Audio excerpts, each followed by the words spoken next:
Call the Planning and Zoning Committee meeting together for Tuesday, February the 11th. And then we will ask Planning, Jonathan, if he would like to present what we have in front of us. Yes, ma'am, and we are limited to an hour, and I'm sure they want 5 minutes or so to kind of transition from our meeting here into the workshop. So there's a lot of material here. I'm sure you're going to be slightly overwhelmed, but we do need to dig in so we can get started. And we'll have a survey that's going to fire out to all council members, all PC members tonight at 8 o'clock. So please take some time. It's only 12 questions, but a lot of the responses are open-ended. We really want to solicit your direct input on what your concerns are, what some of your priorities are. So please take the time to answer those, and we're looking to have responses by the end of next week so that we can really start digging in on what some of the solutions to the issues that you identified might be. So I just wanted to, for the benefit of Tommy and Andy, back up just a couple steps. So this rural zoning project generated from a lot of discussions and council meetings over certain provisions of code, and a lot of them seem to involve areas in the county that are more rural or agricultural in nature. So these are the areas in the transect that we're talking about. In these rural zones and natural zones, we're not really talking about provisions that are much more common, much more prevalent, much more applicable to the suburban to urbanizing areas. So here's that same transect, and just showing how land use gets more intense when you're further out into the transect. So I just wanted to touch on schedule briefly. We're here in February, so we're going to go through the different elements of the code that we identified in the project scope the last time we met with the committee. And this is an education opportunity to talk to you about what these different code provisions are, why we might have them, or any jurisdiction might have them, get maybe some quick hitting feedback. We don't have a whole lot of time to dwell on each topic, but we can take a couple of questions here and there. In between February and March meetings of the committee, we're looking for that survey input. So our goal at the next committee meeting is to present you the results of the survey, come back to you covering the same code provisions, but now you're armed with what do all those things mean, and we'll show you comparisons of how other jurisdictions handle those things and suggest a couple of options for potential amendments. And then really, we'll be spending March and April drafting code based on the direction that y'all give us, and then come back to you in May with a final staff report that has draft text amendments and recommendations for us, for you all to take to the full council with any recommendations that you all might have. And just wanted to reiterate that any amendments to the code have to start with the Planning Commission. So you're doing a lot of the work with the committee, but actually changing the code starts with the Planning Commission. So I just want to demonstrate the heavy lift. You're going to hear from a lot of staff members. This is just about all of our zoning staff, but for a couple of technicians. And so there was a lot of research and effort that went into this in a very short period of time. So I just wanted to make sure you understood this was an all-hands effort, and truly all hands were on deck for this. So I'll start off by covering zoning districts, very basic. These are defined areas. They're mapped. There's an official York County zoning map that corresponds to the zoning code, and they apply certain standards in pursuit of a certain character. So you want your district to have a character, and all the provisions, requirements, limitations are aimed at achieving that character. So I'm a millennial, so I kind of think back to SimCity. You know, you get the colors on the map, and then that's very straightforward. That's Euclidean zoning. That's the most common. It's the traditional form of zoning where you separate your commercial uses, your residential uses, your industrial uses are in different zones, and that's exactly what we have here. We have very little overlap on those types of land uses. So the evolution of the standard in York County in terms of rural areas, and this is again all rural context, In '87, when the code was first adopted, AGC and RUD were two of the original zoning districts. A short time after that, AGC 1 and RUD 1 were added to the code. And we don't have any new rural districts until 2022. And now we also have rural commercial and rural industrial. So here are the purpose statements for the zoning districts that we have. The purpose statements are important because this is the character that you're trying to achieve with each district. So for AGC, agricultural conservation, you can see it's really about preserving areas that are for cultivation, for prime agricultural soils, protecting the business of agriculture and agricultural character. And each of these purpose statements also tells you where on the future land use map it might be appropriate for these districts to start to appear if they're not already there. So same concept here for AGC 1. Here's preserving agricultural character, allowing for homes at very low densities on large lots. RUD, so now we're preserving rural or agricultural character, discouraging rapid growth while allowing some growth through timely transition of rural areas. So that's the purpose right now for RUD. So if we don't feel like that's the correct purpose, then that would be something that we'd look to amend to what the purpose of these districts are. Very similar purpose for RUD as well.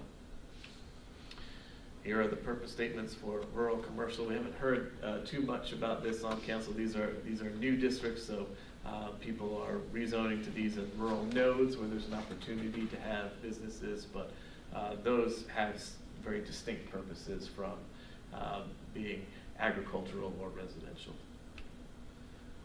I'll turn it over to Josh. All right.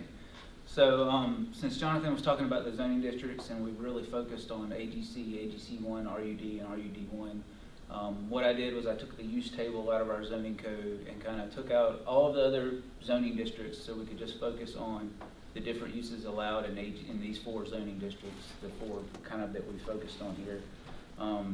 As you can see right here, the AGC, AGC 1, RUD, and RUD 1 districts all allow animal production, livestock, field crops, equestrian uses, greenhouses, all type of farming uses are allowed in all 4 of these districts. And then if you focus on this one a little bit, you can see manufactured homes is really one of the differences in the districts. It's allowed in AGC and RUD, but not in AGC 1 and RUD 1. It's conditional. Part of that's the use conditions right there. It says subpart 3.2, and that's really related to underpinning and other requirements for mobile homes. And then the last bit of it here, these are the last bit of uses that are allowed in these 4 zoning districts. I guess one of the main things to focus on is really the only difference between the AGC and the RUD districts. One of them is solar energy facilities here. You can see it's allowed by special exception in AGC, but it's not permitted in RUD. And if I go back a slide here, craft breweries, micro distilleries, and wineries are actually permitted in AGC and AGC 1, but not allowed in RUD and RUD 1. But really, those 2 uses are the only 2 different uses between the AGC district and the RUD district.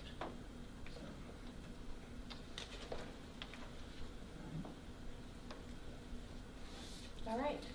So Rachel Brophy, I'm the zoning administrator. So for my portion of this research project, I looked at minimum lot sizes. So the minimum lot size, think about it as the smallest lot area permitted for an individual lot or use. So for example, we're talking about AGC. In AGC, the minimum lot size is 5 acres. You want to do a subdivision in AGC, all of the lots need to be at least 5 acres. And then we also have minimum lot size for a use. So for example, to have an event venue, your minimum lot size needs to be at least 10 acres. And then sort of moving on to why is this important? So larger minimum lot sizes creates lower density and encourages sprawl. Smaller lot sizes increases density and reduces sprawl. So zoning districts that permit smaller lot sizes, those will typically be located near infrastructure and services. So if you think about York County, smaller lot sizes might be required in areas that are near city limits, that sort of thing. Whereas out in western York County, you'll have much larger lots.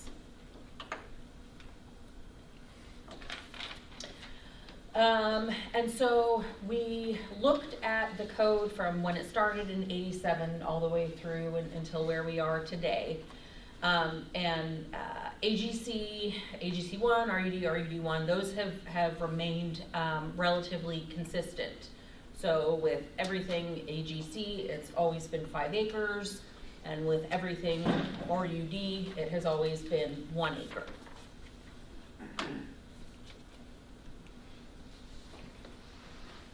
Okay, and wait, don't related go to lot area is minimum.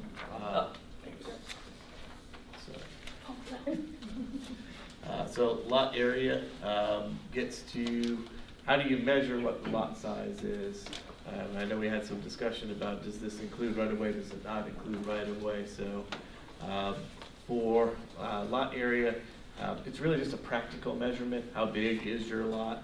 And it's the basis for a lot of other calculations in code. So your impervious surface, your floor area ratio, your density, your parking ratios, all of those are affected by how you measure your lot area.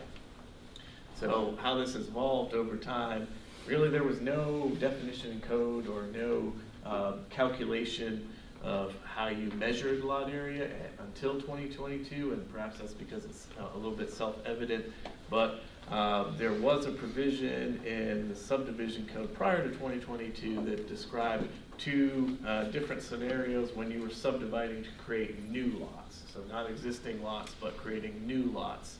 So if you were creating a new subdivision and new roads, you could not include your new roads in the lot area calculation. So you can see the appendix exhibit a little bit small, tried to fit it all in one slide here, where at the top it's saying acceptable is excluding the road from the lot area, and the bottom part, you can see the lot line is crossing into the center line of the road there. It says not acceptable. So the one caveat to that is there was a provision in there that said the back half of the paragraph, a little bit conflicting with the first half of the paragraph, stated if there was an existing street that's county or state maintained that was accepted to either of those jurisdictions prior to 1997, that you could include that right of way in your lot area calculation if you were subdividing onto an existing road. So a little bit convoluted. So that gives us to where we are today with the current standard for lot area. It's calculated by measuring depth by width, pretty standard. Does not include any portion of the road right of way. That's also pretty standard. And it describes if you're subdividing that every lot that you create needs to meet the minimum dimensions for the district. Now there might be an opportunity to carve out existing county roads when creating a new subdivision without disrupting how lot area is calculated for everything else in the code. So that there might be an opportunity to split the baby on that one. Okay. We're talking this evening about what we call a residential subdivision development, and this is actually no longer allowed in the code. It was previously listed as a use for the development of single-family detached neighborhoods within the AGC and the RUD zoning districts. And over time, this use actually added regulations for density, lot sizes, buffers, and lot access. And this use would allow for lot sizes and densities in areas where you wouldn't typically have an AGC area, you wouldn't have that lot size located there. And so what this actually became was it allowed for the development of suburban-style, single-family residential neighborhoods in areas in AGC and RUD zoning where you actually wouldn't anticipate seeing those types of development there. As an example, this here's the development off of the western part of the county. It was built around 2002-ish, 82 lots, all of its own AGC. And because of that provision in the code, they allowed them to do this with lots ranging from 1.3 acres for this one here to 6.87. It could go as low as 1, as long as the overall density of the neighborhood is 1 per 3 acres. But you can see you wouldn't anticipate to see this type of density in this more of a rural part of the county. This provision did allow for a number of neighborhoods to be built like that throughout the western part of the county to allow lots less than 5 acres with the AGC zoning district. So the kind of history about that, in '87 when it was first established, it was a special exception in the AGC district. In 1999, they changed that from being a special exception to allowing it by right. And when we did that, the code also added the regulations. Before, it's very, very loose in terms of regulations, but when it added things like density requirements, but also had you make a note on your plot saying you will have notifying buyers there could be voices and odors nearby because you are putting a residential neighborhood in an area surrounded by ag uses. In 2019, there was an amendment that actually removed that use from the code. That's why I said you can no longer do that in the code anymore, because typically it's inconsistent with what, and out of character, what you would see in the AGC and the RUD districts.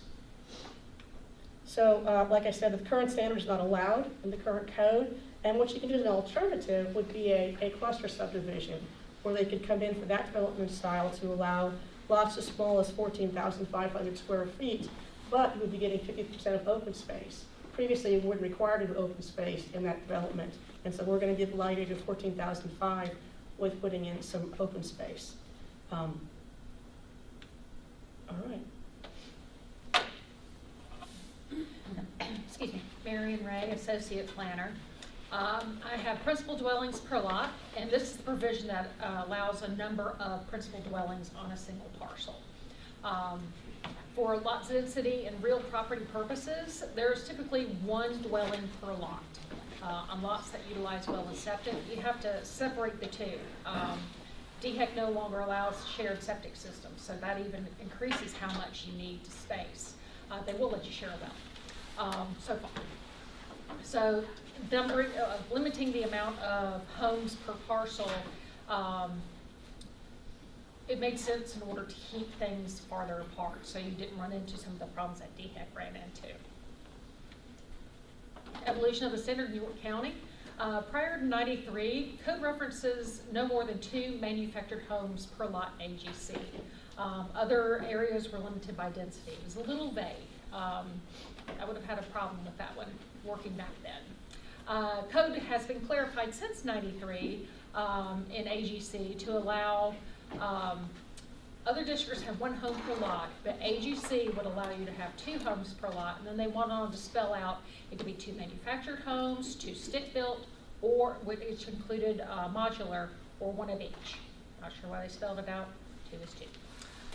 So in 2002, the code was revised to require that the second dwelling be situated so it could be subdivided onto its own lot by right in AGC. So it used to be your minimum lot size was 5 acres, you could have 2 homes on it. The code update, we ran into problems. Everybody wanted to subdivide the second home away. You'd have to rezone to RUD, spot zoning everywhere, trying to get the second lot created for the second home. So the update created a system so that if you had 2 homes on AGC, you'd need 10 acres, and then those homes would have to be built so they met setbacks when divided. So they would have to be 60 feet apart, side setbacks, that kind of thing. So that would that was what necessitated that section of the code. That's what this code is right now. That is found in our use table area. Up to 2 principal dwellings are allowed on 1 lot if each dwelling is sited so that all applicable lot size, lot width, setback requirements are met, as if the dwellings were established on individual lots. So, road frontage. We're on the road frontage, which is the same as a lot width for our concerns, mostly interchangeable. It's referring to the length of the lot in front of a road, or not. It's just a width. Road frontage supports context appropriate Spacing for driveways contributes to the preferred lot dimensions with the shorter side adjacent to the road, longer side creates some depth off the road. If you want to reduce the lot width, may provide owners with more subdivision opportunities, but may reduce safety and introduce a kind of a suburban lot standards on rural roads. They'll start looking like suburbia. Lot width shorter than prescribed driveway separations will not allow the standards to be maintained. Increasing minimum lot width supports large lot development, but may limit subdivision options and contribute to less optimal lot shapes and can create nonconformities. The evolution of this, in '86, AGC had 200-foot requirement on major roads and 100-foot on minor, and all of these are listed, older times are listed in code, and now they're listed in our development manual, exactly which roads are categorized like this. So they made a little change in '93, went to 150 on majors, 75 on minors. Then in 2000, we kind of got our modern standards for principals and minor arterial, which was formerly major, and 100 for minor roads. 2019, we had a new classification of a major collector. It's kind of a little further down from a principal or minor arterial, and we give you a 150-foot requirement for that. So this is just our tables showing you the 350, 150, and 100 in our road listings, and some others. If I may say one thing, Thomas, as we spoke today, the reason you have those frontage requirements and they're intertwined with driveway separation too, and that's intended in rural areas to really help promote road safety. Obviously access too to a property, but road safety is important because especially in rural areas, there's always a higher risk of crashes. You have more curvier roads, maybe less curvilinear or linear roads than you do in an urbanized area. So it's important to understand how the frontages, the lot sizes, the lot areas, access, all of those things, how they work together in a rural environment. We'll go on to family exemption for land division. Family exemption is administrative land division exempted from standards that apply to most other lot division. It provides property owners an easier way to divide their land for the use of immediate family members. These divisions allow for families in traditionally rural areas to stay close to each other. It would have taken a long time to get to town. So to have people around you who can help with chores, help with kids, that kind of thing, keeping them all in the same place, and keeping the next generation of farmers on the land they're going to inherit. A home for a child may be built close to a parent's home on a different lot with minimal or no road frontage. Usually the different lots also came in because you needed a mortgage, and you wouldn't want to mortgage the entire farm for a single home. Evolution of the standard in York County. The original code did not require frontage for new lots in AGC and RUD, but it did for other residential uses, the smaller lot sizes. 93, the code was revised to require frontage, but allows for deeding land to immediately family members as an exemption. Again, immediate family members are children, parents, siblings, and stepchildren. No uncles, aunts, that kind of thing. In 2007, requirements for division were expanded to limit one lot per immediate family member and require access easements. This is the first time it's spelled out. You had to have a 15-foot access easement. 2019, the standard was amended to today's standard. It can only be allowed in AGC, AGC1, RUD, and RUD1. It has to be, the parent parcel that you're dividing off of has to be at least 10 acres. You have to have owned the property for prior to 2002, now we do 20 years. Granted 2 lots per year, and the grantee, whoever received the lot, must own it for 3 years. A lot of these standards came about because developers were abusing the system. We would have large lots, large vacant lots that a developer would come in, buy up the parcel, and then start doing like 5-acre lots or other exempt lots that we had at the time. So we have some land divisions that have been done on the slide, taking advantage of family exemption. So that's one of the reasons that the code was updated. Current standard here is spelled out. That's the 10 acres parent lot size. Have to own the property for 20 years. Property must be conveyed. We would need a copy of the draft deed to the immediate children or other family members. And grantees can only get one. You can't get more than one lot from your parents. And then lots divided under family exemption shall be titled for up to no less than 3 years until they can be sold.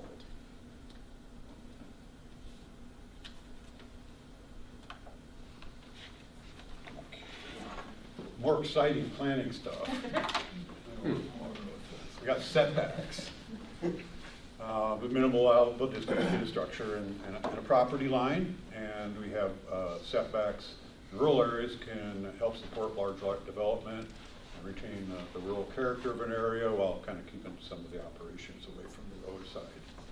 If you want to increase setbacks, it may force new structures to be built kind of out of line with previous structures that may be built closer. It can make it tougher to find suitable building sites. Increasing setbacks can make existing structures non-conforming.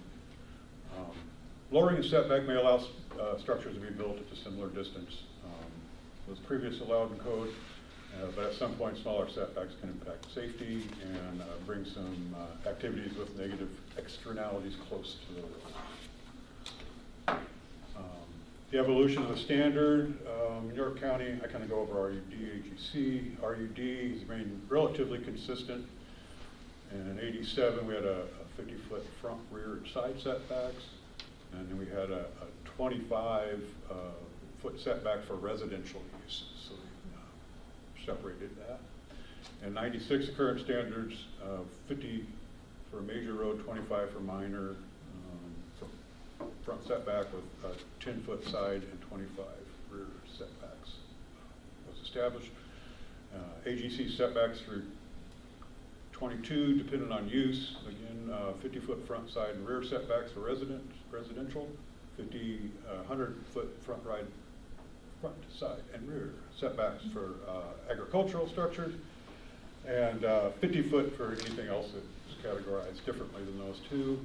In 22, AGC went to 100 front, 30 side, and rear setbacks for all structures. So what happened here is that we took out the difference between a residential setback and agricultural setback and pushed everything back to the 100-foot setback.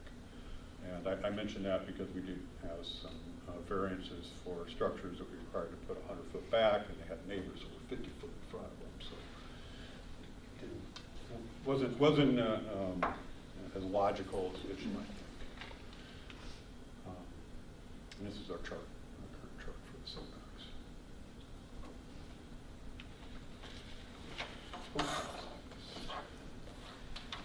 Good evening, Jeff Kirshner, zoning. Talking about open space, and AGC and RUD. Open space is land and other bodies of water used for recreation, amenity, or buffer. In the AGC, AGC1, RUD, RUD1 districts, 50% open space is required for cluster subdivisions. Your regular standard subdivision doesn't require open space at this time. The purpose of open space requirements are to preserve habitat, provide recreational opportunities, enhance the quality of development, and connect areas. For cluster subdivisions, the proposed lot density is based on having open space. So it's the purpose of the cluster subdivision is to provide open space for the residents. Reducing open space will impact the purpose of the cluster subdivision. Possibly raising the open space standards would mean in AGC and RUD districts, possibly including an open space requirement where there's no longer, or there's not a open space requirement for those types of subdivisions. The evolution, In 1987, open space requirements were, again, not required for AGC and RUD districts, except for back then they had special exceptions for industrial parks. That was 30% open space required for those special exceptions. Now we have rural industrial, and those kind of uses probably will be in rural industrial in the current code. Up until 2022, open space was required on a sliding scale for conservation subdivisions. Those were in AGC and AGC1 and RUD. Conservation subdivisions, after the update in 2022, conservation subdivisions became cluster subdivisions, and cluster subdivisions have a 50% open space requirement. And it allows the individual lots to be reduced, but you have 50% open space in the cluster subdivision. This is the current chart. You can see in the AGC and RUD1, AGC1. There's not, on major subdivisions, there's not an open space requirement now. Cluster subdivision, there is a 50% open space requirement, and other developments don't have an open space requirement in those two districts, or those 4 districts actually.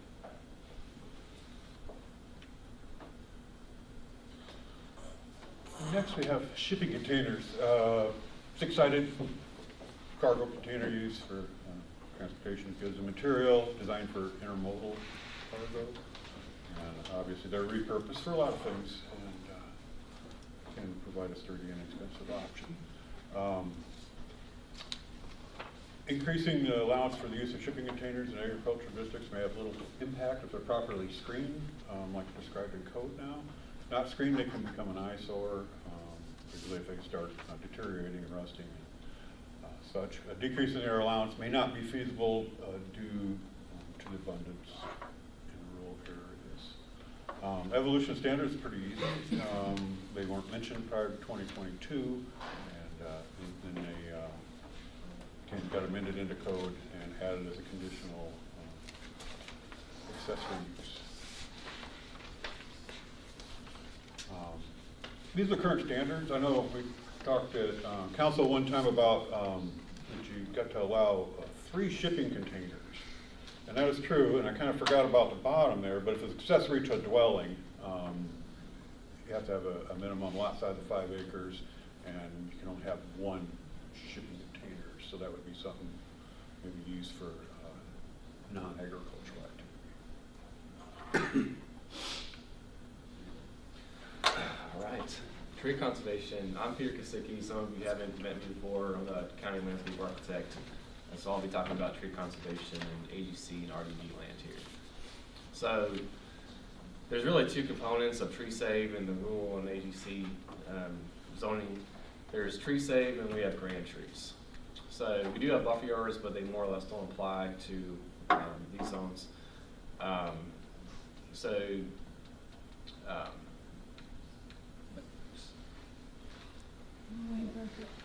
broke it.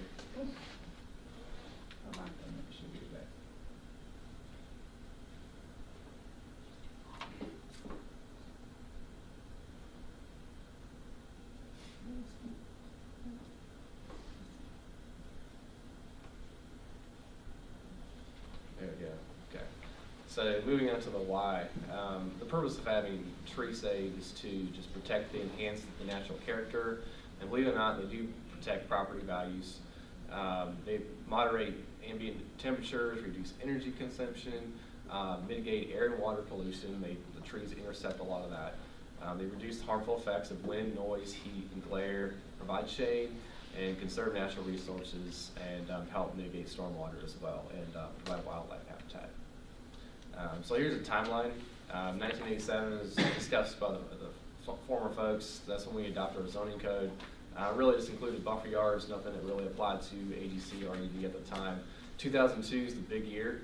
That's when we introduced grand trees and our tree conservation ordinance at that time.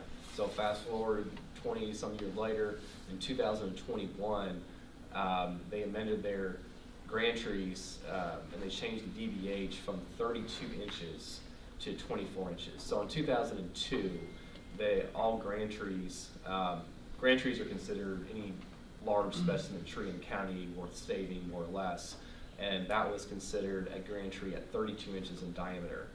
And in 2021, an effort to conserve more trees, the council reduced it down to 24 inches along with the open space ordinance at that time. So 2022, we amended the code slightly to help make the development ordinance a little bit less onerous from various complaints from developers and such. So this is a comparison of the 2002 versus the 2022 code of tree safe.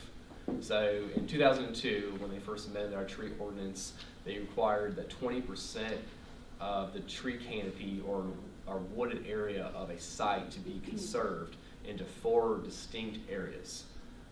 The entire tree save area had to be surveyed for 4-inch trees or greater.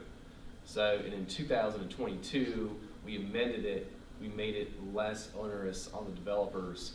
We still had the 20%, it's pretty status quo, but we eliminated 4 areas because that made it difficult for smaller parcels to really achieve that.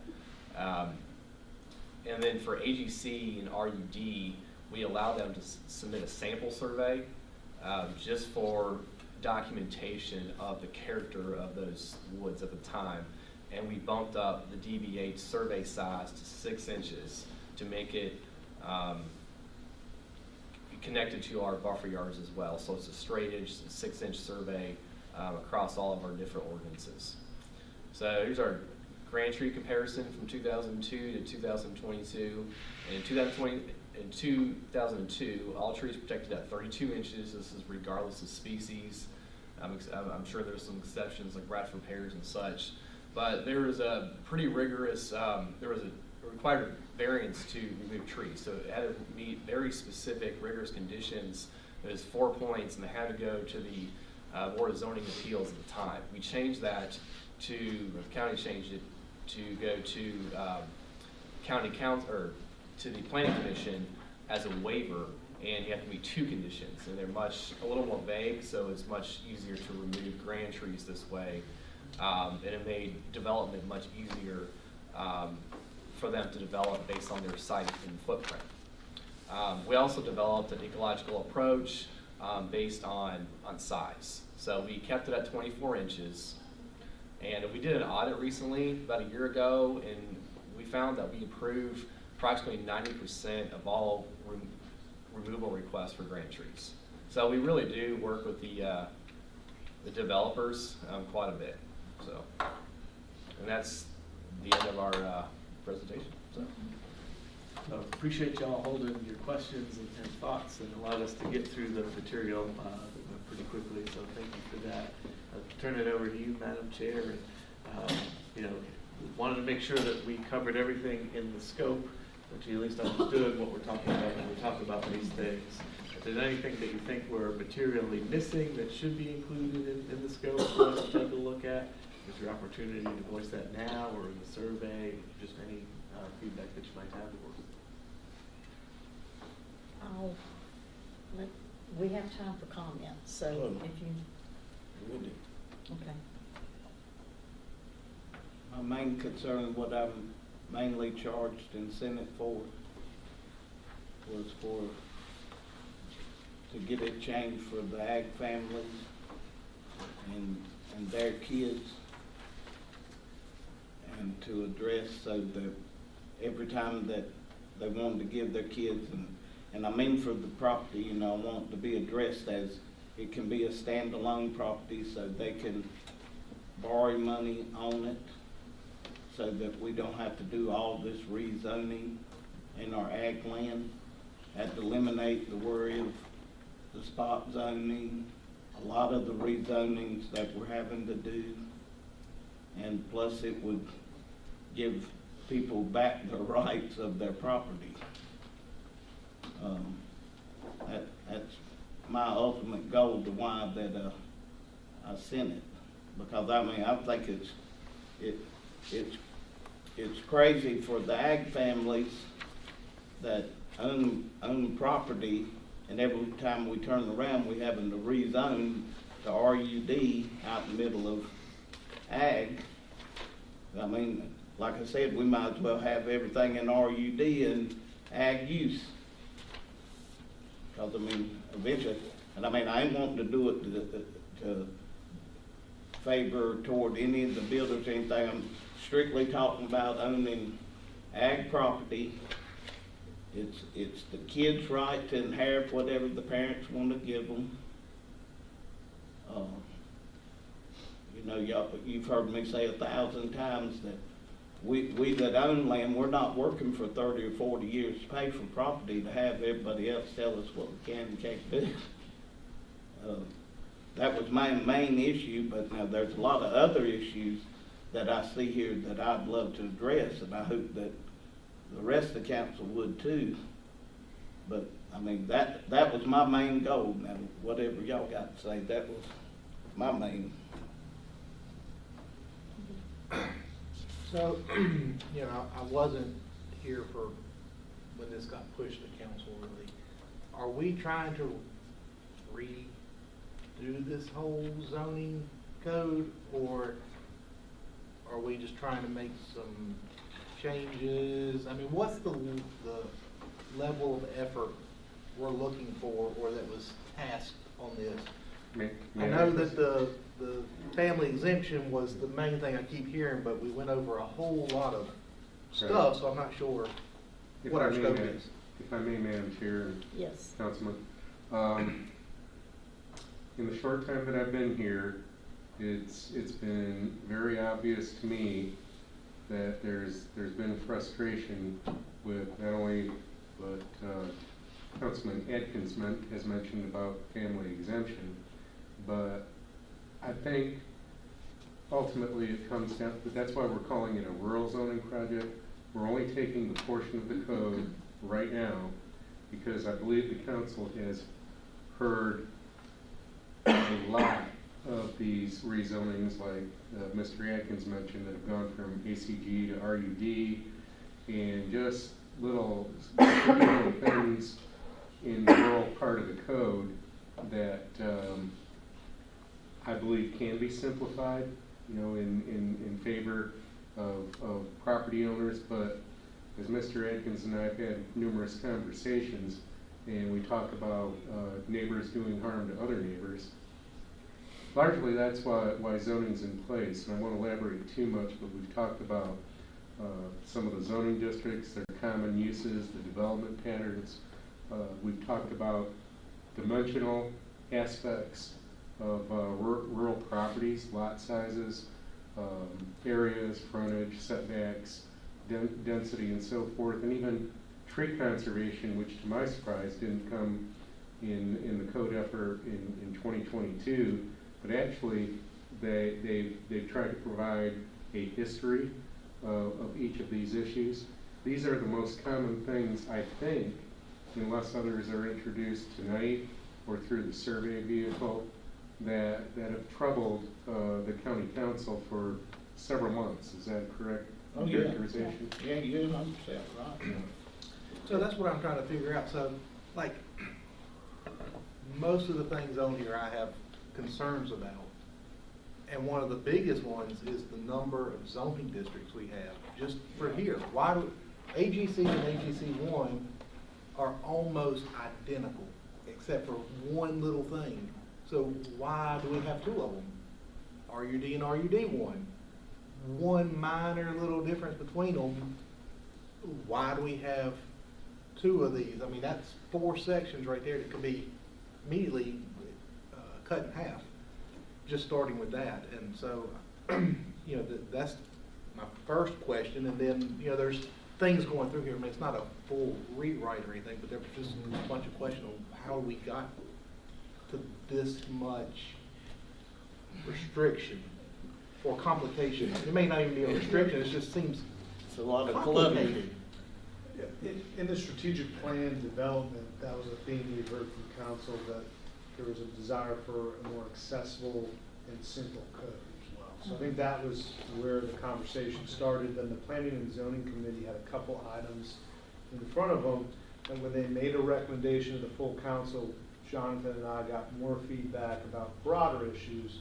And at that point, we just said, look, time out. We think in terms of our recommendation, it'd be better to have a more wider ranging focus on the rural zoning district. I think one of my goals, I mentioned this to council, is that we get to a point with our code that council believes it and adopts it so that we're no longer calling it the recode. I think that's how I'm gonna determine success, if y'all just start calling it the code. Now, so that's what I'm really after, is to make sure that as council, y'all recognize that it's your opportunity to change the code. And I think that's why staff's putting out there everything in terms of rural zoning, so we can talk through this over the next few months to make sure that at the end of it, y'all believe in it, y'all are willing to own the recommendation that comes out of this committee and say, hey, it's not perfect, maybe all three of you won't agree with it, but as a committee, you think these are things that the full council should consider to improve it, make it more simple and more accessible to all of our citizens. If I may embellish, Mr. Edwards, that's why we're here. We want to hear everything that you're saying tonight. We urge you to articulate it in the survey instruments. And if they fill out a survey and they forgot something, I'm sure we can accommodate, you know, a redo on the survey. But I can tell you that I'm ennobled by the fact that Jonathan's put 8 people on this thing. We felt like we could get you where you wanted to be without using a consultant and try to do this as warp speed as it is in the planning and zoning world. But everybody is eager and committed to get the council in a better place with this issue. And I think this could lead to other ones with the rest of the code in the future. And Jonathan, I mean, and what I'm saying, would you not admit, one, it would lessen a lot of yours and Diane and the rest of y'all's workload if it was as simple as with the immediate farm families, if all they had to do was survey out, have an easement or way to get on that property and cut a lot of this out. I mean, it would lessen y'all's workload. It would be so much simpler. And then it would cut a lot of these rezonings that we are doing out. Yeah. I mean, it just makes common sense. And ultimately, if we're trying to preserve our ag land, and I heard someone that made a statement, well, a lot of this land, they're not ag. If you go look at the state regs on actually what is required, I understand, you know, a lot of these people ain't getting the ag tax exemption. That's a whole nother thing. And these people ain't necessarily, we'll call them country folks living in the ag district. But still, if you go out there and you throw RUD in there, even though that's a rural zoning too, you're opening it up and putting the foothold in there. You're changing it where it could stay ag and this child could live on the farm. And ultimately, those kids are what are going to inherit that land anyway. I mean, our whole farm is stuck, as you know, on the RUD, so I have nothing to gain out of this by me even bringing this up. And we can't even find out how it ever got changed to RUD. And I'm finding out other neighbors are the same way. And we're all farms, you know. So I just think simpler is better. Yeah, and it all comes to, as virtually everything in zoning code is, to definitions and what the words on the page mean. And so, you know, as Josh went through the use table, you can see all those districts allow farming. So, and to Andy's point, there's not a lot of daylight between the districts, even between, you know, of course, between AGC and AGC1 and RUD and RUD1, there's not a lot of daylight between those. But even between AGC and RUD, there's not a lot of daylight. No, so, lighten the load. Right. There's not a lot of difference. So that's why it's important to say, when we say ag land or ag family, what do we mean by that? Do we mean in the AGC district? Do we mean it's a bona fide working farm? What do we mean? So all those definitions become part of it. And that's the heavy lift on our part. What we need from you all is to get the input, and we've got to, you know, because there's 7 of you and plus 7 planning commissioners will have input also. So we've got to try to find where's the direction that the majority of the input is looking to go. And then us trying to articulate that into code that creates predictable outcomes, not just for our current staff, but for future staff as well. So there's, we lose a staff member and now there's a different way of reading the code. We want it to be clear and simple, not just for us, but for developers, property owners. To your point, that makes it simple, makes expectations very straightforward.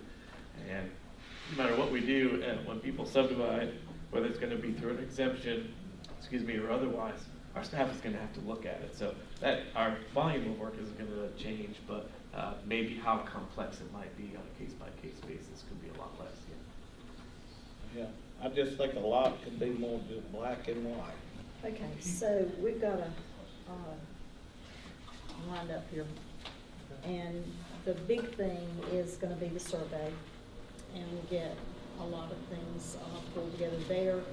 Just so you guys know, I would like to work on, when you get the information all compiled, for our next meeting to be more toward the end of March, to give them time to rehash and redo and whatever has to be done, for the Yeah, and I just want to make sure we know this is going to take a lot of work, so we will need more than an hour for our next meeting. Yes, so we have and time we to will do deep dive that, with you not all.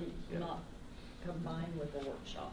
And We'll have a- I think it'd be important to either push out these slides or, incorporate them into an interim report, because I think it's important for the committee, the council, even Josh and I think the history is important because that context meant a lot to me today when I saw it and learned it. Yeah. And I know this goes way beyond the family exemption too, but the more we can pick up and straighten out, even if it's things with shipping containers, the more we can knock them out early, they won't be coming back to you as a nuisance later on. Yes, that'd be good. Yeah, and hopefully you saw there was a lot of iteration. Zoning codes, as with any other code, it's a breathing document.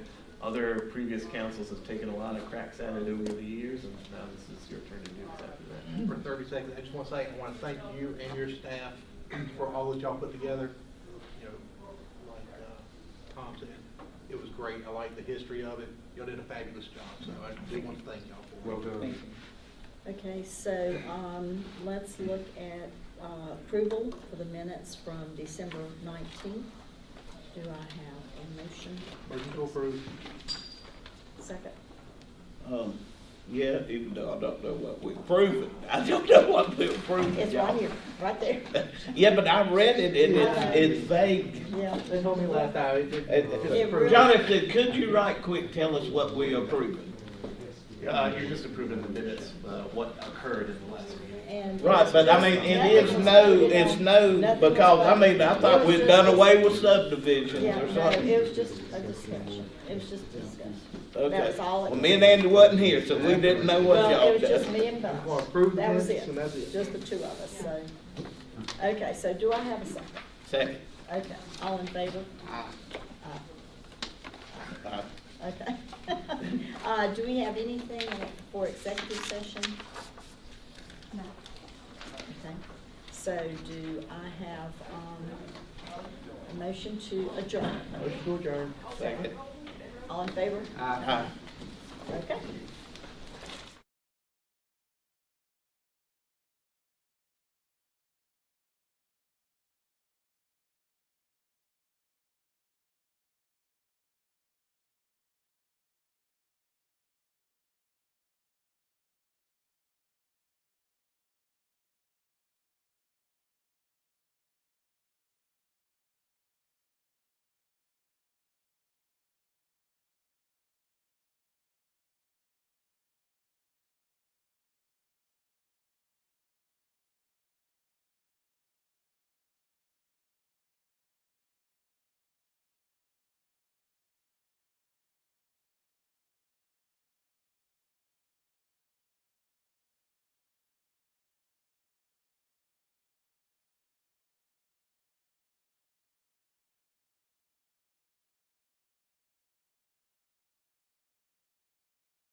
They didn't bring my gas, but I want to welcome everyone to the York County Workshop. What's today's date? February 11th, 2025. I want to welcome everyone here.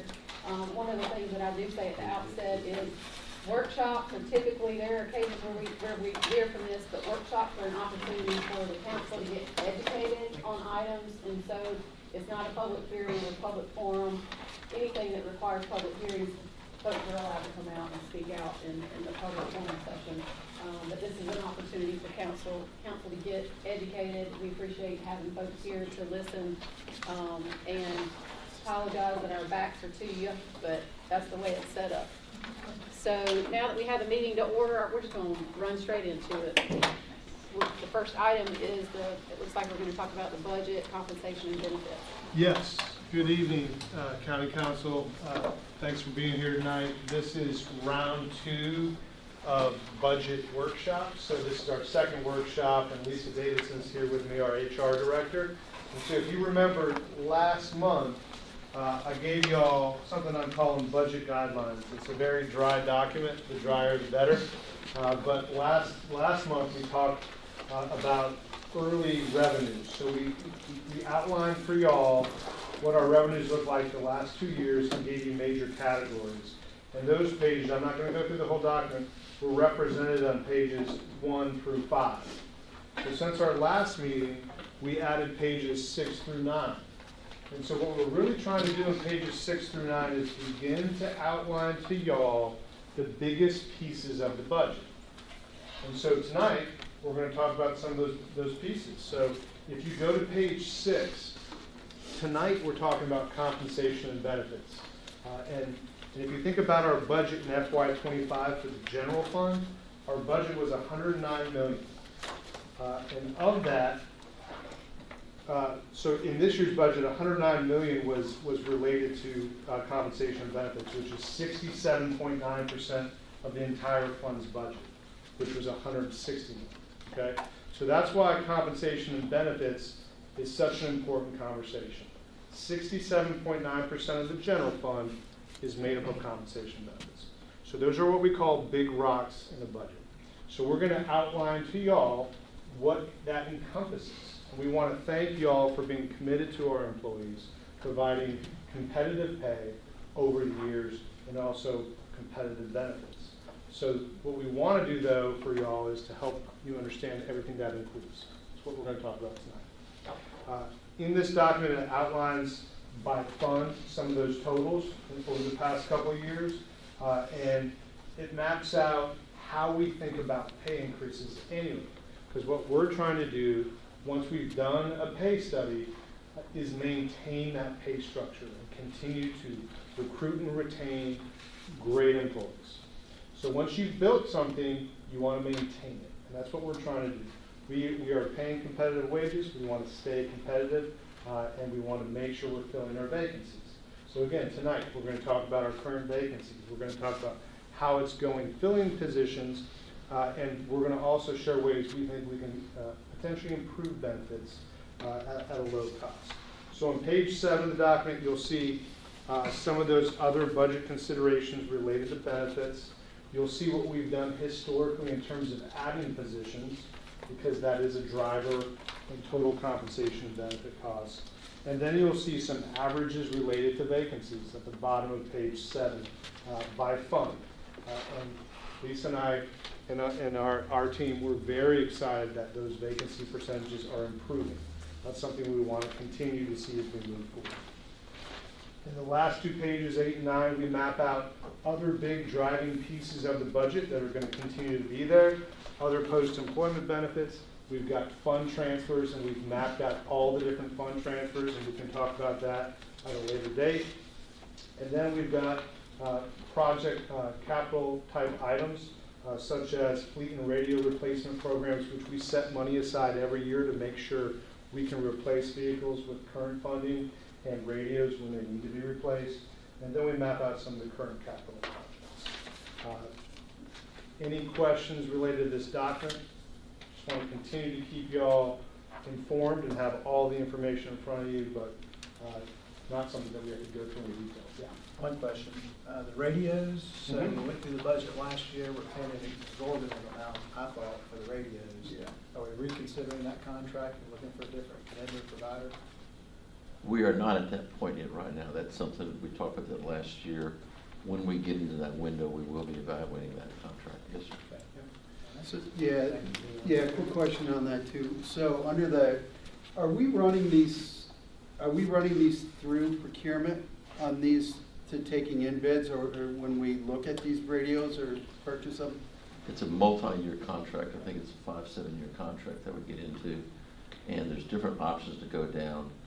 We have the path we chose, and I think, Lisa, this was Bruce Bryant was the sheriff, I believe, when we decided to go on this path. We're unique across the state with how we handle our radios.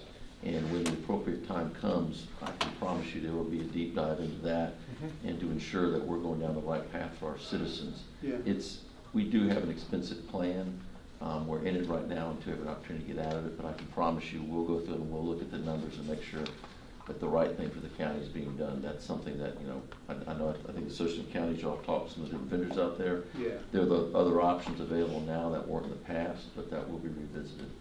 And the technology we use for our system is an opportunity to evaluate as well. I know David's in the back, but that's something that he's already looking into. And we're in a 5-year agreement with that. I can't believe it. David, you want to? No, so we own our own system. It's not necessarily an agreement, it's a service agreement. But at any time, we reserve the option to be able to move in a different direction. So it's something we're evaluating, but it would require a formal RFP process, so it's not anything that's imminently in front of us. It's part of probably a 3-year plan. Okay. Yeah. But it is exorbitant, but it's, before we make significant investments further into it, we'll evaluate to make sure that it's what's more feasible and if there's something that's probably better serving our needs. Yeah. Okay. No, it's good. Thank you. Thanks, Dave. Appreciate y'all. Any other questions? This is just a document we're going to keep updating for y'all because this is a way that I can keep you informed with the major pieces of the budget as we build up to that recommended budget in April. I'm just sending a little love down the table. Tom. That's great. We need love in here, so that's great. We'll take it. He's claiming they ain't got no heart. All right. Anything else about this document? Okay. So building off the document, Lisa and I are going to focus a little bit on compensation and benefits tonight. The items we're going to discuss are the major drivers. So I forgot my stool, my 3-legged stool at home, okay? But I really want y'all, who's got a 3-legged stool at home? Anybody? Just me? Okay, someone's got somebody. Okay, so remember, there's 3 legs to that stool. There's not 2. So why is there that 3rd leg? Because if you only had 2, you'd be falling over.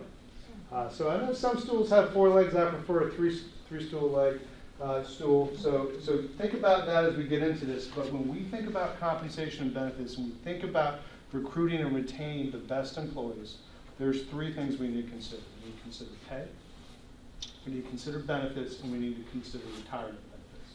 So when we think about our package, those are the 3 things we think about. We're going to unpack each of those tonight. This is a quick presentation, and we'll pause for any questions y'all have.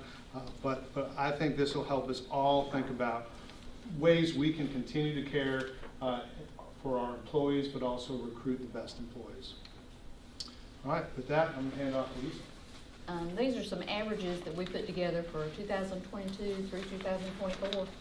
As you can see, it varies depending upon general fund operations, the sheriff's department, all the other funds, which if you're curious to know which the other funds are, there's a note up there that explains all that, and the solicitor's office. On the right side are the number of employees in each of those groups at this time, so that you kind of know how big those groups are. But at least it shows that it's trending downward. It has been very high at different times, but over the last 3 years, it's at least trending downward, and that's what we want it to do.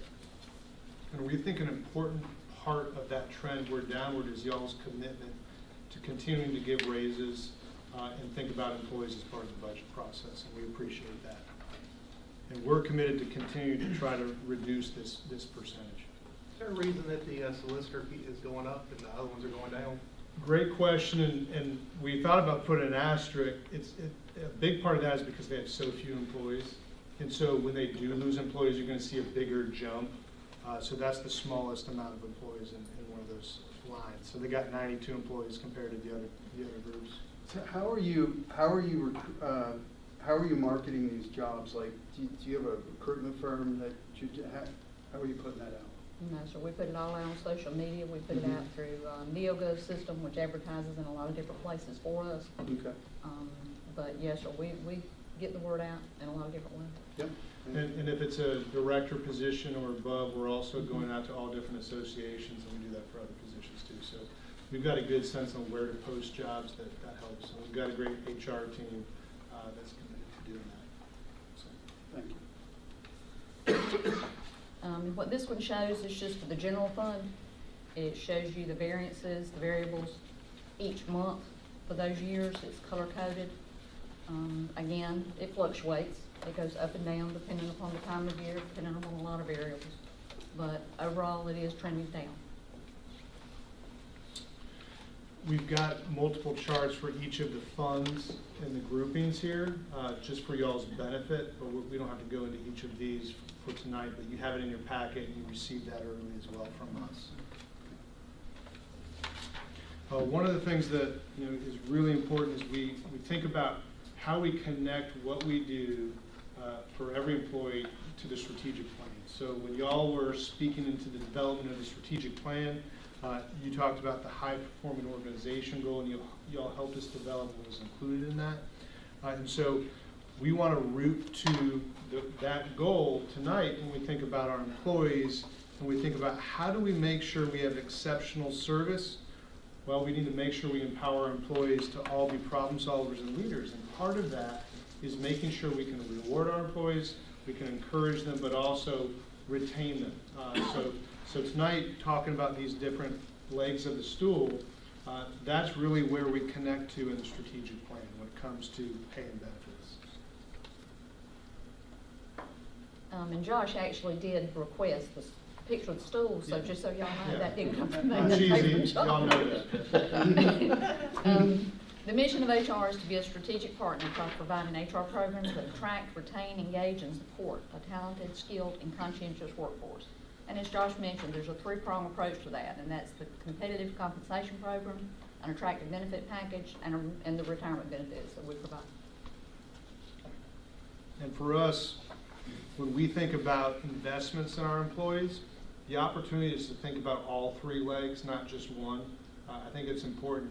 You can increase pay, but if you don't think about benefits, sometimes health insurance goes up so much that it eats up all the pay increase. And I think that's why it's so important to think about these things individually.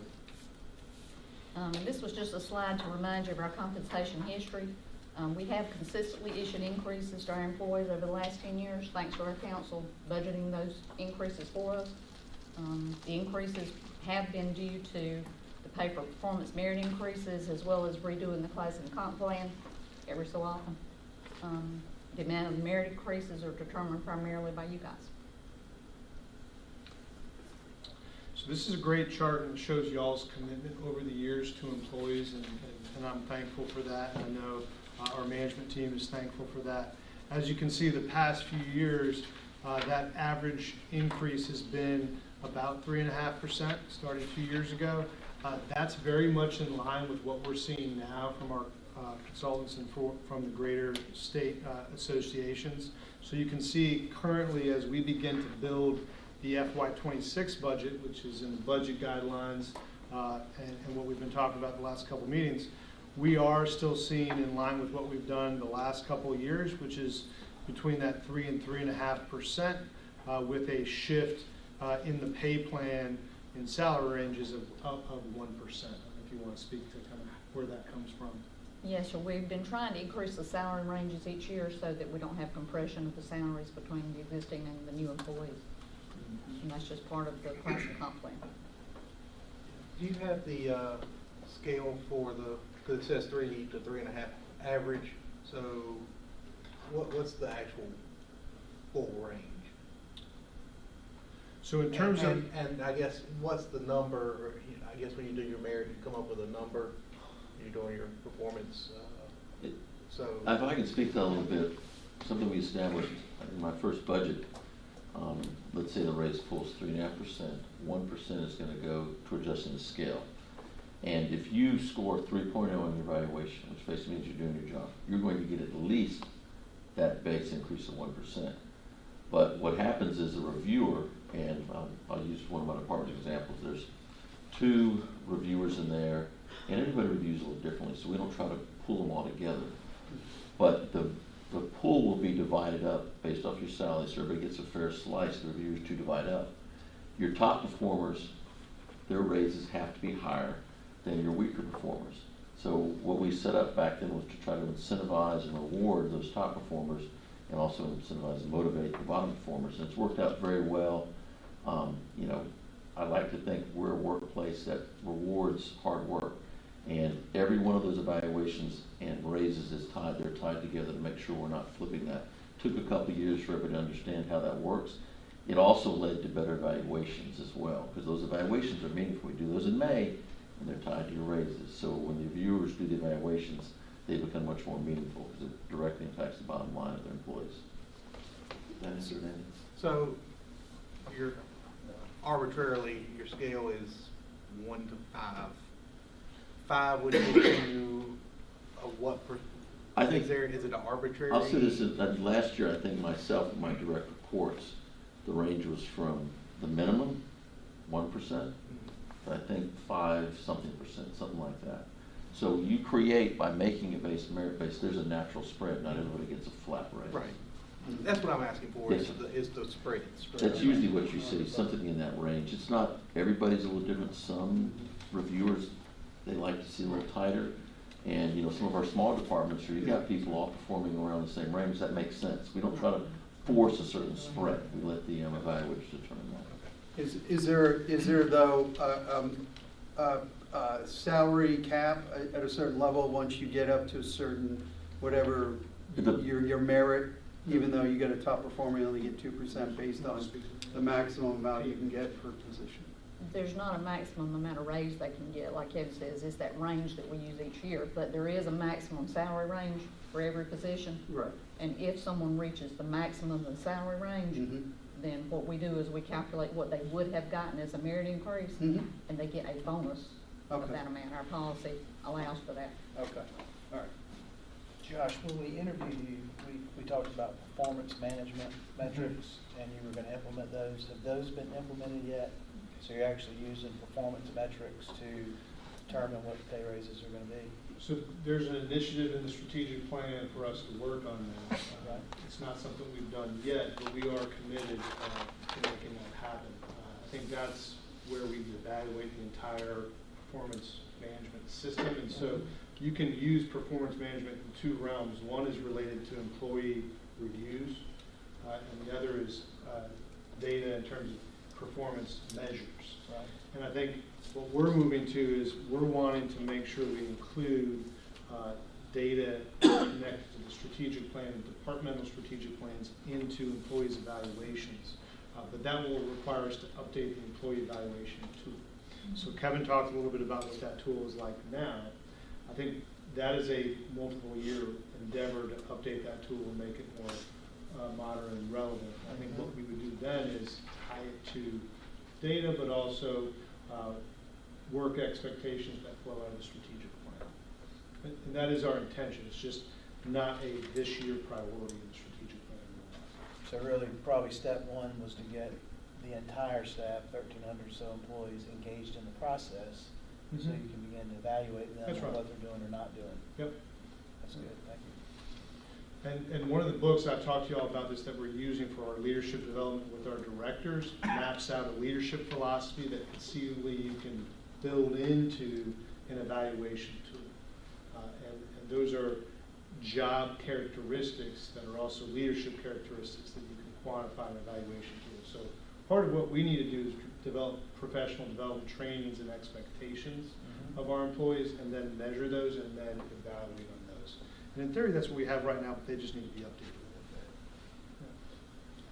And just so you know, we did evaluate the whole appraisal system in 2019 when we was with a different software company. And we had all of our department directors contribute to that process so that we could establish certain appraisals for law enforcement personnel, another appraisal that had different types of questions for administrative clerical folks, another one for professional technicals. We've got about 5 different groups of types of appraisals that we're using now.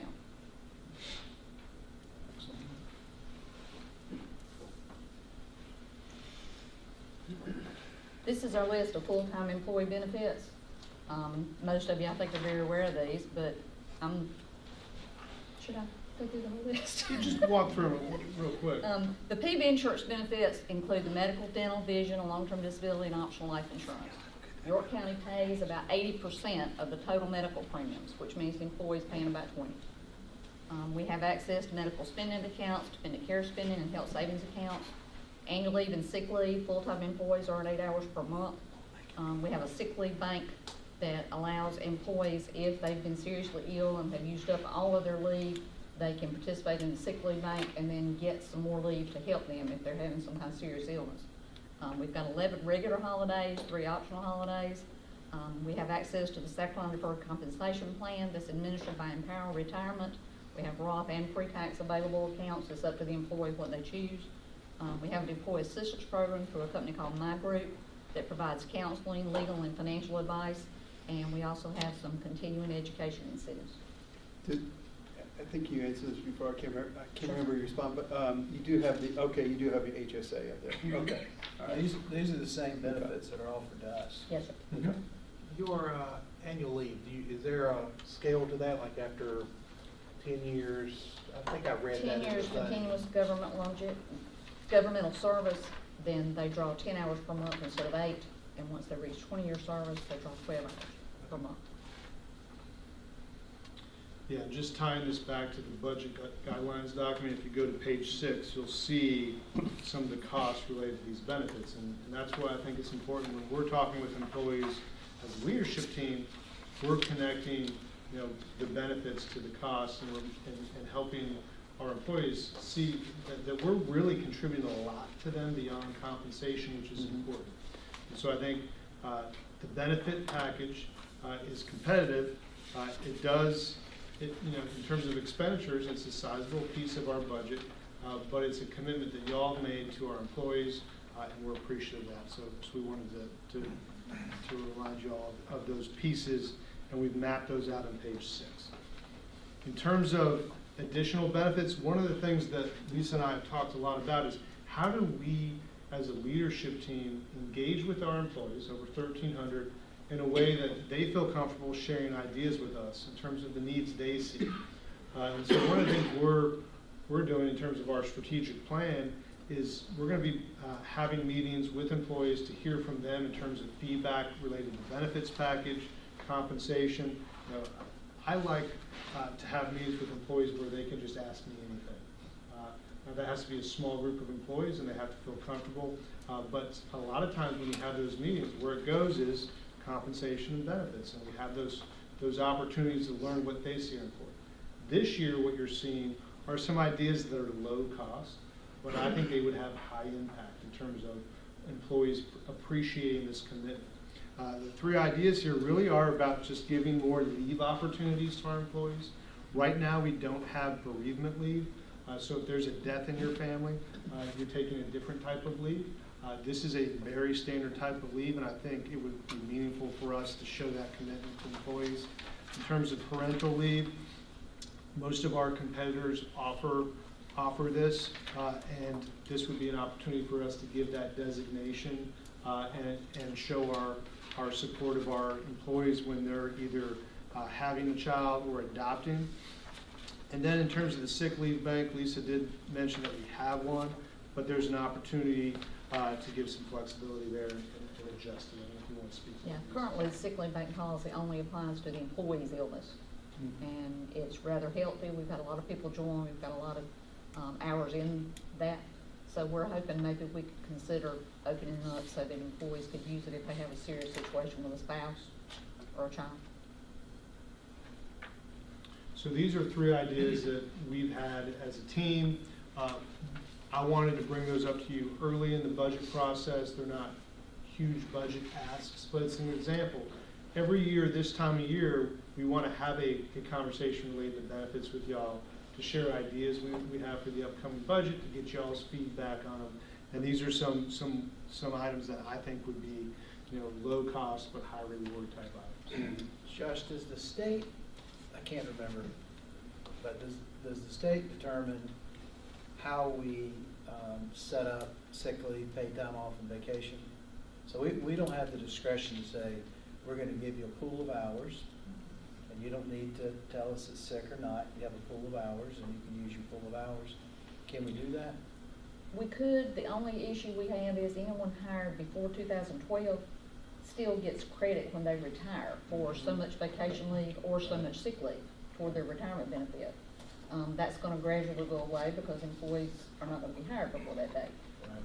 Because if you were hired after that date, you don't get any credit for that.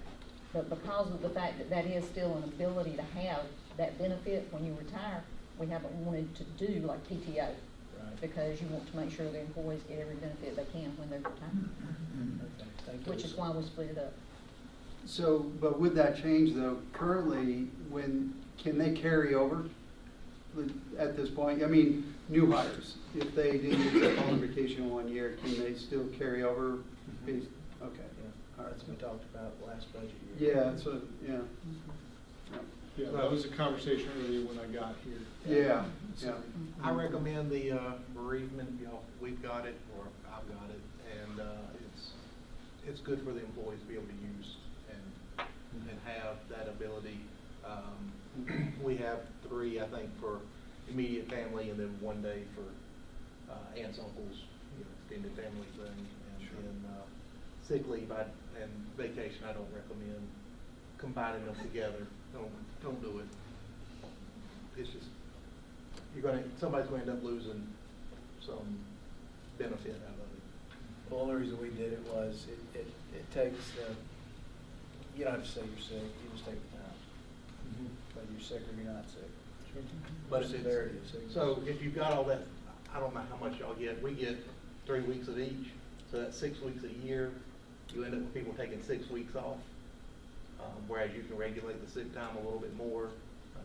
So you'll get your vacation, you'll take your 3 weeks of vacation, you won't take the full 3 weeks of sick.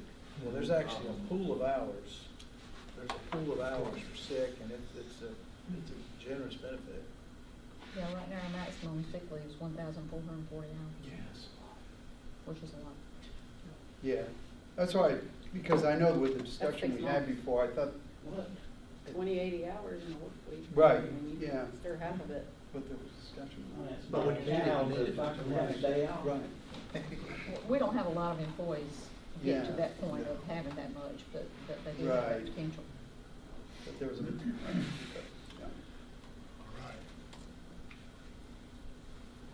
State retirement system, I'm not gonna go through each little piece. At the same time, York County contributes 18.56% to the employee's retirement account. The employee contributes 9%.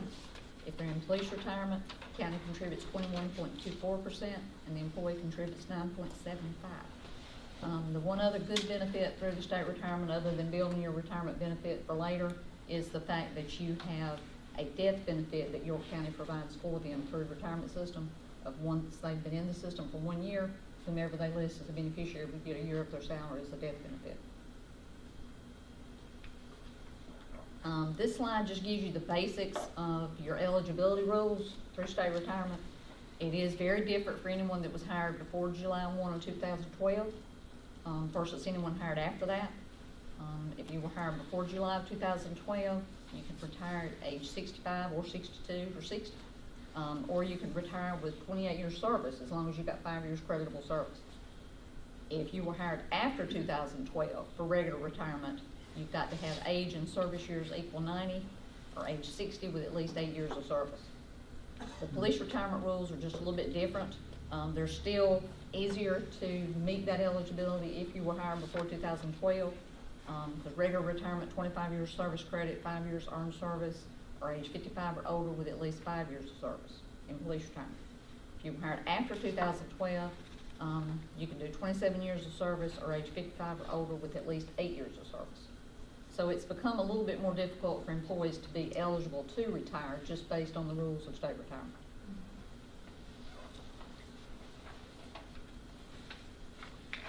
And then lastly, we have gotten this question from some council members. I know Bump asked me this recently. It's not here tonight, but here's some of the data in terms of current retirees. If you want to speak to that. Yes, this is just some statistics over the retirees that we have on our retiree health insurance plan right now. Plus, it gives you a general idea of how many employees that were actually hired before October of 2008 that could potentially be eligible for that benefit. Lisa, do police and fire get additional life insurance coverage, guarantee issue life insurance coverage? Active, yes. Retiree, no, sir, I don't think so. I think they get the flat 2, 4, 6,000, just like anyone else. Okay. Can you help me understand why there would be 232 people that would, no, that's not the right question. Post 65 retirees, so why would there be 64 people that would still be enrolled in the health insurance? Why wouldn't they go to the optional Medicare supplement? Is it because they haven't?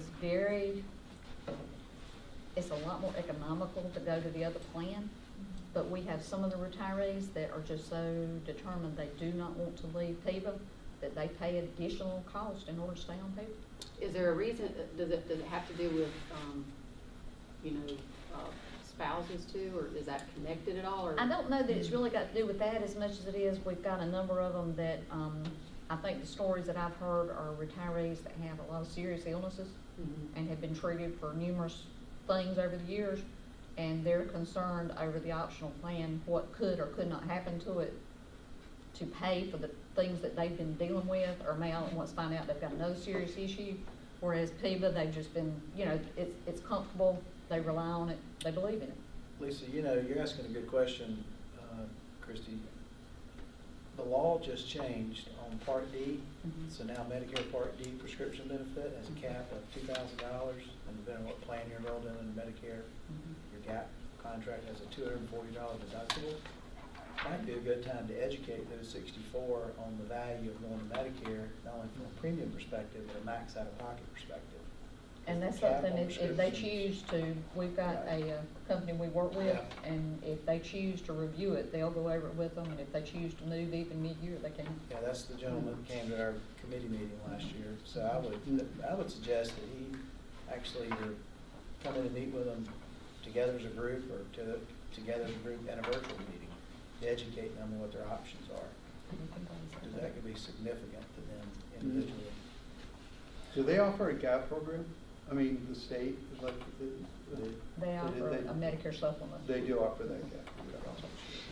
And just tying this slide to the document, the budget guidelines on page 8, the other post-employment benefits, what we've said we would provide to retirees is a driver of costs as well after they retire. So I just wanted to map out all those pieces in terms of compensation, benefits, and retirement that are currently in this current budget, but also will be major pieces in the next year's budget as well. Any questions for Lisa and I or Kevin? This is the last slide of this presentation before we switch topics. I know that there's already in plans for a comprehensive review of the HR policy manual. That's in y'all's queue and that's underway? Yep, and our county attorney, Michael Kendry, can help speak to that as well, but we've engaged with an outside counsel to review the entire policy. They're just starting that work, so I don't know if Michael wants to share a timeline, but we're doing that, and we're working on it. It is underway. I don't have a specific timeline. We'll certainly get one and update council with that projection. But I appreciate council's willingness for us to review the entire policy. I think anytime you're looking at a policy, it's best not to look at pieces, but let's take a look at the whole thing and figure out how we update it in a way that makes sense. And so when we have something to report, we'll bring it back to you all to share. Any other questions before we move on to the next item? All right, the next item is the introduction to impact fees.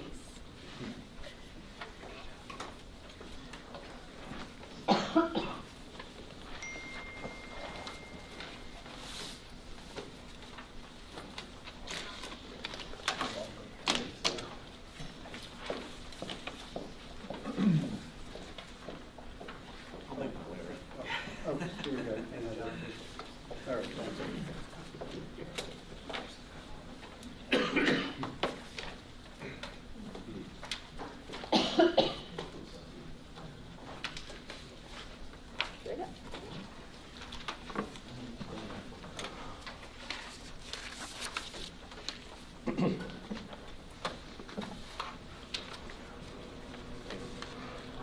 right, y'all, so we want to thank y'all.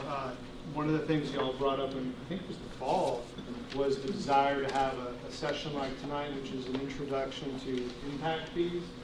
So obviously our friends from Fort Mill are here. We're thankful for y'all. But coming in March will be conversations about the Fort Mill impact fees. So we wanted to provide y'all tonight just an update on the process, how impact fees happen, what the state statute says, and the different variations of this, to make sure to answer any questions y'all had in advance of Fort Mill's impact fee conversations in March.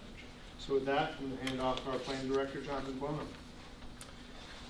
All right, so this is kind of a 30,000-foot view of impact fees. Just wanted to go over the Impact Fee Act in South Carolina for you to get a general understanding of what it enables counties to do, the type of facilities that could have an impact fee.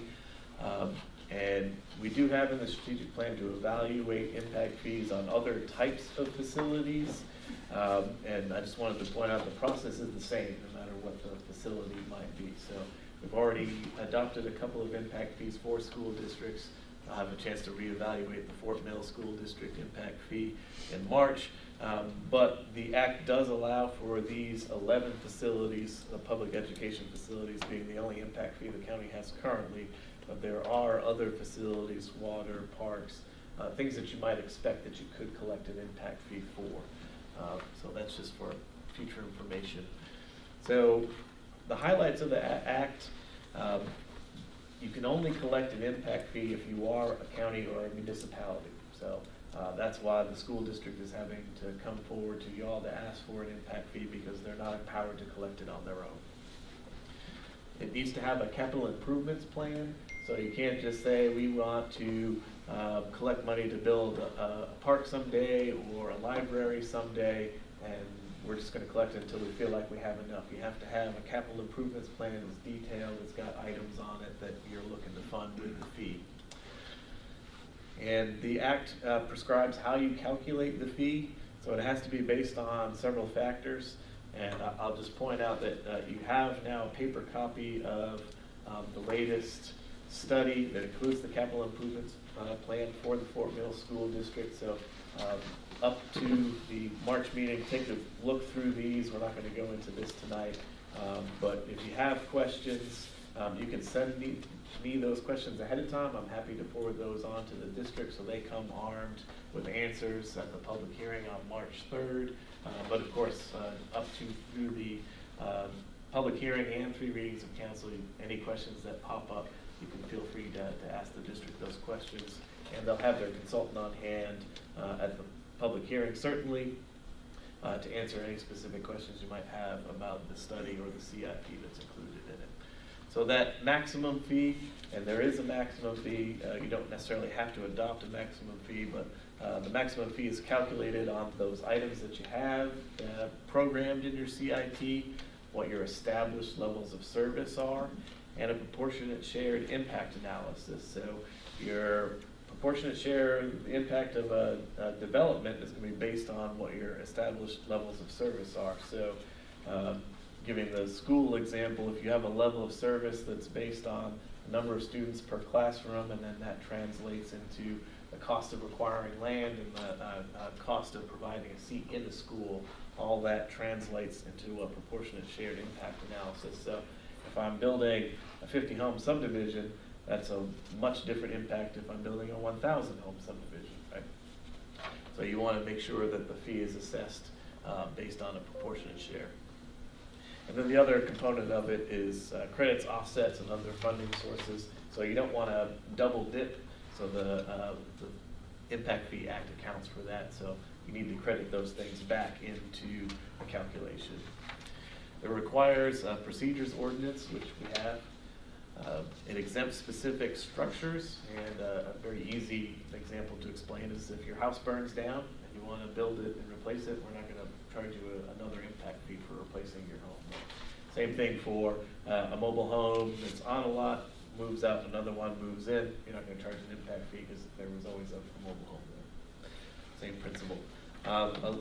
Perhaps lesser known is projects that have affordable housing are exempt from paying that impact fee. That's not come up since we've had impact fees, but the potential is out there, and I'm sure there's a worthy project that might take advantage of that exemption there.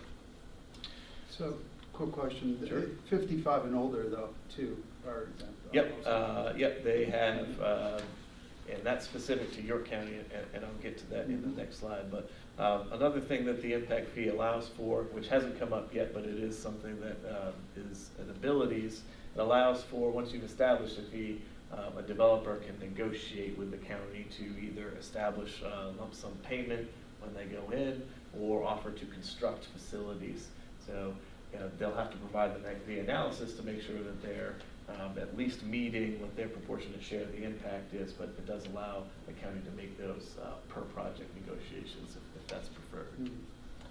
So the York County impact fee ordinances, so we have our procedures ordinance, and Tom, as you mentioned, that does have the waivers for retiree housing, and that's based on the HUD standard. So whether it's a 62 plus community, it's a 55 plus community with age restricted covenants and restrictions placed on it, both of those have waiver opportunities, so we do get a bunch of those. We do have a lot of retiree communities in the county. The Fort Mill School District Public Education Facilities Impact Fee is one that we have on the books. So we had one early in '96, had a significant update in 2018, a slight amendment in 2022, and here in 2025. There's currently a sunset on that in 25, so that's why the school district is coming forward to update that fee. So currently, the projects that are listed in their CIP, that the impact fee, those fees that are being collected now are for the Catawba Ridge High School, that's already been developed, and elementary schools numbers 10 and 11, and middle school number 6. Well, you look at growth pays for growth, right? And you look at the value this is brought back in order to cover the cost, literally covering the cost of the middle school.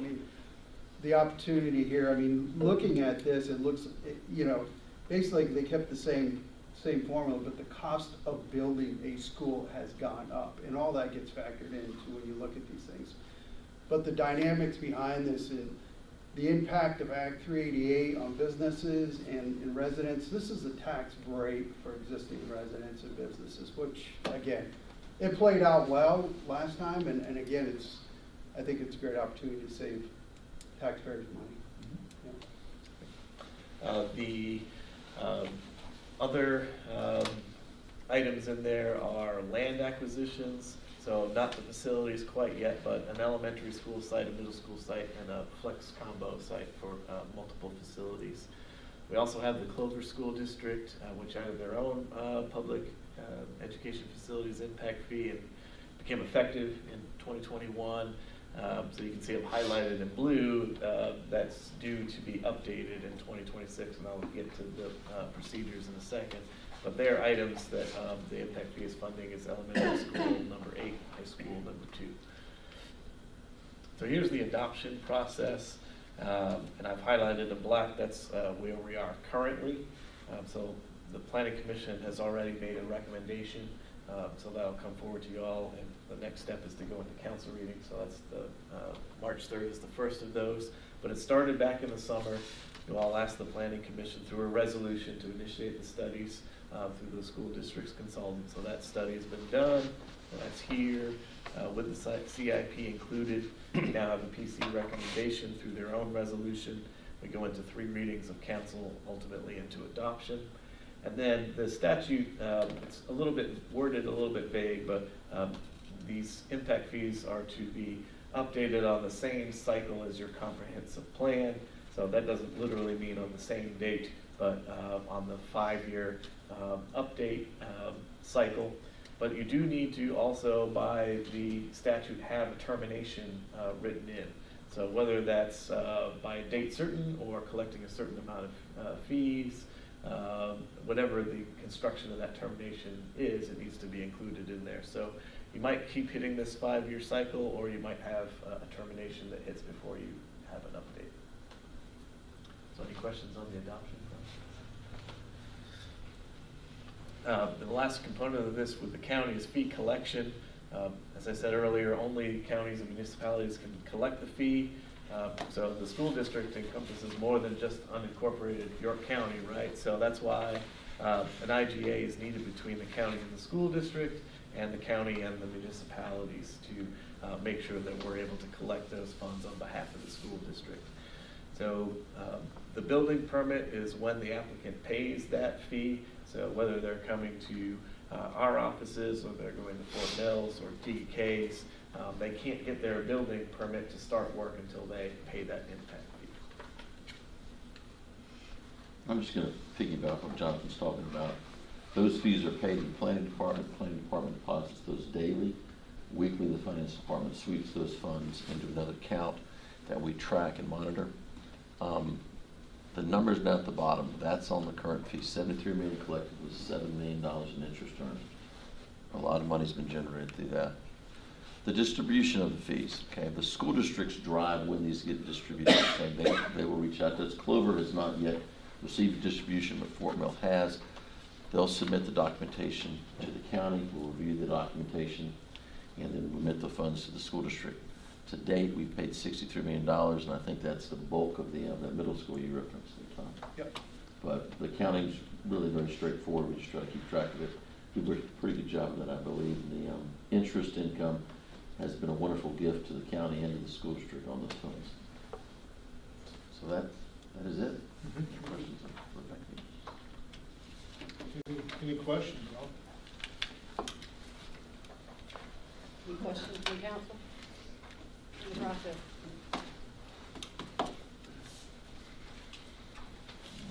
The schedule again is March 3rd is first reading. Is that public hearing as well, or, okay? And then it's just consecutive after that. All right. Sounds good. No other questions? Yeah, I'll ask a quick question. So we talked about adequate public facilities and impact fees. Do you foresee the county having both? Or can we accomplish the same thing by having money going towards parks and other needs for the county when growth happens? Yeah, it depends on how you would structure your adequate public facilities ordinance, because the impact fees are kind of prescribed by state statute. So if you were going to do both, as our consultants read out to us about a year ago, maybe a little bit beyond that, you can structure your APFOs to not necessarily include funding or a fee or anything like that. It can be time-limited planning commission decisions, things like that, that are based on the facilities that are available. Maybe you pause a decision until that facility that's needed is available. Doesn't necessarily have to include a fee. It could include a fee. So how all those things are layered are going to depend on whether or not you already have an impact fee, and then on the back end, how you construct your APFO to accommodate. Do you all feel like that's something we should consider? It's definitely in the strategic plan to evaluate. That's right. It's one of the initiatives, and Jonathan is helping lead that goal. And obviously, when council's ready to prioritize that initiative, we'll look at it. We do have current priorities coming out of that goal, and the planning and zoning committee is busy as we were today talking about the rural zoning project. Would that come from planning and zoning or F&O? I think that's completely up to y'all when you send the charge, but it is currently in our planning related strategic plan goals. So that's how we're thinking about it. What committee? That's up to y'all. Yeah. Just so I'm clear on the generalities of the impact fees, so whether it's adequate public facilities or simply an impact fee, those things, I mean, are we restricted to unincorporated areas, even if it is an item that's exclusively within the counties? For instance, like animal control facilities. Mm-hmm. Is that something, what are you limited by with your general impact fees? Obviously, we've got the list here, the parks, the libraries. I mean, to my knowledge, the county is the only one that does the libraries. Is that something that if you were to assert an impact fee, would it be countywide or would it only be in an unincorporated? You can construct all the impact fees by service area, and the county's done that with the Fort Mill School District being a service area, and the Clover School District being a service area. So if you wanted to build a facility that's only going to serve a service area, it would make sense to have the fee not apply countywide if your CIP is for, you know, a facility in a specific location that's only going to serve a certain region of the county residents. So it depends on what the facility might be, and if municipal users are going to be there. If it is going to be a joint venture with municipal residents and county residents, an IGA is probably an intergovernmental agreement, probably something that will be necessary for the process. But yeah, there is an opportunity to have a fee that could be collected countywide, and the impact fee ordinance is specific to new development, so they're all going to be tied to building permits, so that's where that IGA comes in. Have staff even, I know that you need experts to do this, but have you even calculated, is there, I mean, to this point, and I think Watts is trying to get to it, at some point you get exhaustion and you start building in way too much of these impact fees that create problems for actually having homeowners who are buying a house and there's a huge amount that's not even going towards anything related to the house. It's to prepare for future amenities. Have y'all evaluated whether or not these things are in competition with one another? You'd have to have a consultant study that type of trade-off. And a lot of the municipalities have impact fees beyond the school district impact fees. And really it's a trade-off of, well, do you want to have the new development pay for their proportionate share of the impact for new facilities, not existing ones, because you can't charge for existing. That's why it has to be tied to a CIP. So they're being charged impact fees for generating the need for that new facility. So the alternative, if you don't do that, is to just tax your residents, all of them, including the new residents. Any other questions for staff? Can you explain the work that the county does? So I'm looking at it, it says the projects are reviewed to make sure it's eligible before it'll be dispersed. It says, you know, they check, make sure the bond proceeds and all this stuff. Why wouldn't the school district have to be responsible for that? Why, I mean, if we're just collecting it and passing it on, then why aren't they handling all that? Why are we spending that extra effort? So all of the who's responsible for what is outlined in the intergovernmental agreement, and as part of that, the school districts reimburse the county for the work that we do to make sure we're assessing the fee and doing all the back end work on it. So that's an agreement that was jointly, the county didn't say we've got to do this as part of this agreement, a part of collecting this fee. We didn't force them into it. No, yeah. So if they wanted to do it, they could do it on their own. Part of it's when we collect the fees, when the permits are being issued, so it makes sense that we would be the ones doing that in certain situations. Kevin, you want to add to that? Yeah, and I'll also touch on general bond distributions. We'll receive the bond proceeds and we distribute those to the school districts when they make the request. And if you talk to a bond attorney, because it's something I looked at when I first got to the county, you know, there's a certain level of expectation that we're just not blindly just passing money along. You know, we don't go drill down into various rabbit holes or this, that, and the other, but there is some checks done. And the auditors look at this to make sure we're making sure that it's compliant with the law. It's at a very high level. We're not going in there and auditing their books or anything like that, but there is a review done. You know, not really any different from the bond distributions we make to the other school districts. The only difference, you know, like when that study's done, there will be specific projects in there. Okay, so let's say you got school A, B, and C. Well, they send us receipts for school F. You go, hey, it's not in the project. It's got to be in the plan. That was evaluated to come up with this cost. It's that type of evaluation, if that makes sense. We're not going down and, you know, did you follow procurement practices? Is this the best price you could have got for this or that? So that when I say high level. My guess is if members of council wanted this to be reviewed, adequate public facilities compared to impact and combining it, this would not be a good time to do it considering the work that you all are doing with ag. And this goes back to what I said a couple months ago, that we'll hit a point where your workload's full, your department's workload's full.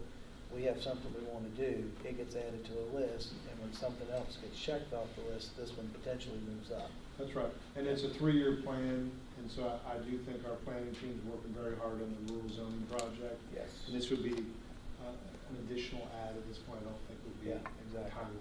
Yep. And since it was just mentioned, I do want to plug, at 8 p.m. you should all receive an email. It'll say it's coming from me, but it's a survey related to the rural zoning project. It's 12 questions, should take you 5-10 minutes, and we're leaving that open through the end of next week. It's important that we get all of your direct feedback. There's a lot of open-ended questions that give you the opportunity to express any concerns and priorities that you have. And it's important we get that feedback to make sure we're hitting the right target with any proposed changes. When do you say that's tomorrow morning? It should be sent at 8 p.m. tonight. Tonight? If you don't receive it, let me know. Good, thanks. Any other questions? Do we have them? So one other item real quick, y'all. So I know we love having our workshops here, but I sent y'all an email Friday. As y'all know, we have some opportunities when it comes to HVACs, and we're working hard to replace those that aren't functioning well. This building is one of those, and also the planning building is another. So starting in mid-March, March 17th, this building and all the employees in it will be at Government Center, as well as our planning department. And so we'll be kicking off both of those projects. We're going to start spreading that word tomorrow in press releases and a bunch of different media outlets and mediums. So you'll see that out there. If people have questions, please make sure they reach out to Kevin or I, and we're happy to talk through it. But there's the potential we could have the March workshop here, but you'll see on your agenda, the budget calendar is getting updated because we're going to have the budget workshop at council chambers. So we'll be moving out of this building here in the spring. How long they estimating that work? I'll let Kevin answer that. All right, Kevin. In Heckle, remember there's various pods that are at Heckle. Yeah. Each pod's going to take about 2 to 3 months to get done. My hope being as they move along, this is the first one they're doing, they'll go a little quicker. Planning, we're looking at 5 to 8 months to get that work done. It's a major project. Thank you. One thing that I think would help with this impact fee question that we're going to have in March is if you can please, I don't know, I haven't watched the planning commission meeting. If you can, they've asked questions and what responses, that may help at least prepare council for that. I mean, we obviously have this document. If there's some other documents to get us ahead of that, that would be helpful. Okay. Do we have a wish to adjourn? Motion to adjourn. Second. All in favor say aye. Aye. We are adjourned. Thank you.